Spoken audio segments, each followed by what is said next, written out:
Hey there, everybody. Welcome back to the Planes, Trains, and Comics channel. My name's Matt, and today we're going to review Spy Superb number 1.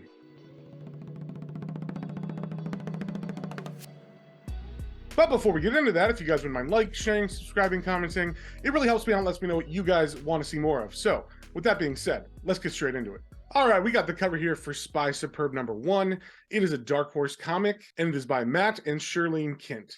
And we start off with someone dead in a trunk. And it turns out that this is, in fact, one of the Spy Superbs. It turns out that there's not actually a single person who is the Spy Superb, but that the Spy Superb is made up of multiple peoples who complete missions unknowingly. And if they die, then another one is just activated after that. And we get an example of this where we see someone orders something, in that bag is an item, and all these different people unknowingly deliver this object to the pickup points. And that is how the Spy Superb program works. So like we saw at the beginning, the old Spy Superb died, and this is the new one who will be activated. His name is J. Bartholomew. He is a failed writer who thinks he's awesome, and he has a lot of grandiose ideas about him and how he acts. But at the end of the day, he's really just a jerk.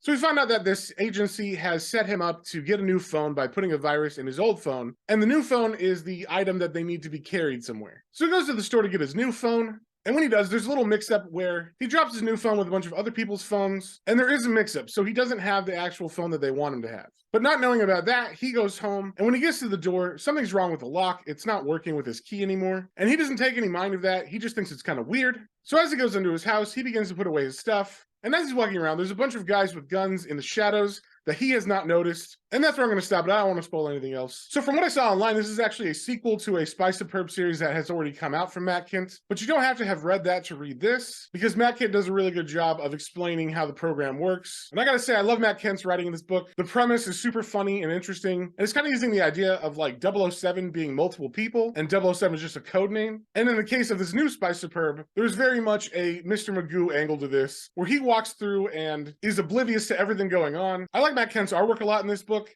It kind of reminds me of Jeff Lemire's art. And along with the line art, the colors in this are really good too. And I like the paper that they chose for this book. It's kind of like old school newsprint, and the ink has kind of a really nice matte finish on it. So I really like this book. I think it has a great premise, and I love the Mr. Magoo style aspect of it, where these people just walk around unknowingly into dangerous situations. And unlike Mr. Magoo, sometimes they don't make it, but that premise really creates fun situations for the characters to get in. So I'm going to give this book a 4 out of 5. I think it was a great first issue to this miniseries, and I'm definitely going to be picking up these future issues. So if you found something you like, definitely go pick that up at your local comic book store, and we will see y'all in the next one.